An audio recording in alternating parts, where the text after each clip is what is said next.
Здрасти! В това, което сега ще ви кажа, как да си хванете гаче, например. Някои хора смятат, че е много трудно да си хванеш едно нормално гаче. Но аз не мисля така, защото вече си хванах едно и то е много лесно. Така, първо трябва да следите следните стъпки. Първата стъпка е: никога не казвай на любовника си, че го харесваш, иначе той може да ви намрази и край с вашата връзка. Второ правило: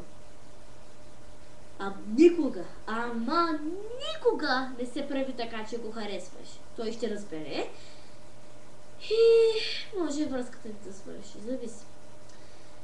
Трето, трябва да сте сигурни, че гаче, т.е. този, който искате да ви е гаче, ви харесва. Иначе ако не ви харесва, няма как да ви трябва връзката. А гачето не ви ли харесва? Т.е. момчето, се обърквам. Щом не ви харесва, трябва да го накарате да ви харесва. И то не просто така да кажеш: ай, харесвай ме, а някакъв друг начин, така че той да ви забележи. За сега, за него, вие сте невидима. Трябва да направите нещо по въпроса. И под нещо има предвид да го спечелите. Трябва да направим такова, пример. Добре. Това е мъжът ви, който искате да ви е гаче. Какво? Нямах друга играчка. А това е жената. Така. Вие сте това нещо, мъжът ви е това нещо. Така. Не мъжът ви. Все едно, този, който искате да ви бъде мъж. Така. Вие трябва да го накарате да не забележи. Ето така. Първо правило при накарването на някой момче да ви хареса е много просто.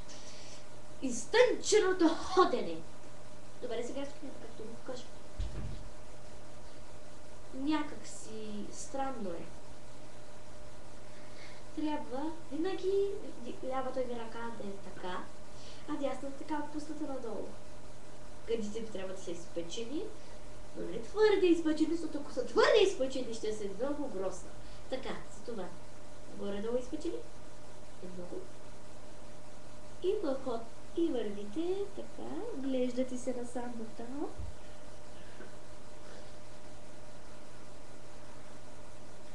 И това е вашата фешън подходка. Но краката ви трябва да са един пред друг. Няма как да ви го покажа камерата. Чакай! Не се вижда, но хайде. Не, пак не се вижда. Как да ви го покажа? Ето, това са ви краката. Дали това са ви краката? И вие така, изтъчено ходене. Винаги единия крак трябва да е пред другия, иначе подходката ви ще е така.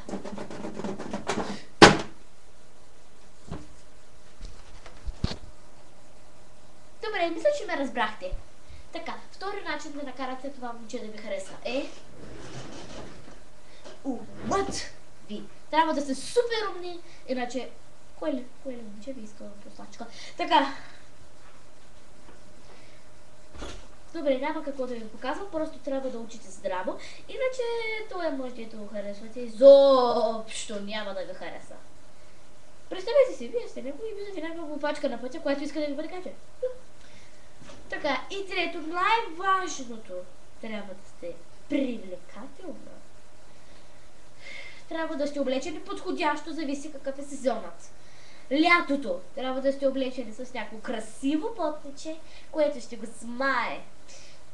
Не е задължително да носите грим, но трябва да имате подходящ парфюм. Така, този парфюм е на Хана Монтана и мирише на ягода. Момчетата мразят ягода, затова не ви препоръчвам да го използвате. Този сини парфюм е един от най-елегантните парфюми. Но не мисля, че и той ще стане. Момчетата мразят елегантни парфюми, а обичат смрад. Зависи на какво момче сте подложили. Затова Добре, не знам точно какъв парфюм трябва да имате, но трябва да е ухаещ. Нали, когато момчето ме помилиш, да може да ви следва постоянно. Моето препоръчен парфюм е Зак Зодиак. Зак Зодиак. Много красив парфюм. Не само красив, но и мирише супер добре, момчето ще ви последва постоянно. Така. Добре, продължаваме с основните стъпки. Как да си го хванете. Сега, вече ви харесва. Но след, дори и да ви харесва, пак не бива да му казвате директно. Но коя стъпка бяхме? Четвърта. Така, четвъртата стъпка е най-лесната. Помагай му, когато се бие с други работи или когато има нужда от вашата помощ. Тогава ще ви се благодаря. И ще ви хареса още повече за това. По-лесно ще е така. Харесва ви? Вие го харесвате? Остана само да му кажете, но не можете така да му кажете: аз те харесвам. Той първо трябва да ви каже. Затова го питайте: здрасти, му кажете, какво правиш, имам да ти кажа нещо. Обаче не му казвайте те: имам да ти кажа нещо, обичам да. Не, такова нещо няма тук. Значи, казвате му, сякаш сте много срамежлива. Ето така. Например: извинявай, аз те харесвам, ти харесваш. Нещо такова изтънчено. И той ще ви даде отговор. Ако е не, трябва да си намерите нова мания. Той не е подходящ. Ако е да, кажи му, че искаш да му бъдеш гадже, лекичко, и той ще вика: и аз искам да съм твоето гадже. И това е всичко, което трябва да знаете. Чакайте малко. Свети! Така.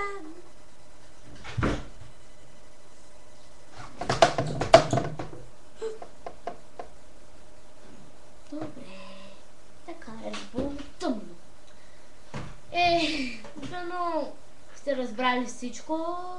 Ако не, имам контакти. Имейлът ми е madln.9 маймунско а mail.bg. Потърсете ме там, напишете ми съобщение с заглавие: не разбрах какво ми каза за гаджетата.